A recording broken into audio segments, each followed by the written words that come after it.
लोकसभा व राज्यसभा यांच्या संयुक्त बैठकीचा अध्यक्ष कोण असतो? प्रश्न महत्त्वपूर्ण आहे. तर या ठिकाणी योग्य उत्तर आहे लोकसभा सभापती. राज्यघटनेच्या कोणत्या कलमानुसार बालकामगार ठेवण्यास बंदी करण्यात आली आहे? तर या ठिकाणी योग्य उत्तर आहे कलम 24. कलम 24.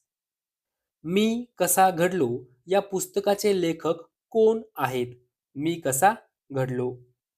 तर या ठिकाणी योग्य उत्तर आहे आर आर पाटील. संसदीय शासन पद्धती भारताने कोणत्या देशाकडून घेतली? तर या ठिकाणी योग्य उत्तर आहे ब्रिटन. लक्षात ठेवा ब्रिटन. नॅशनल केमिकल लॅबोरेटरी कोठे आहे? तर या ठिकाणी योग्य उत्तर आहे पुणे.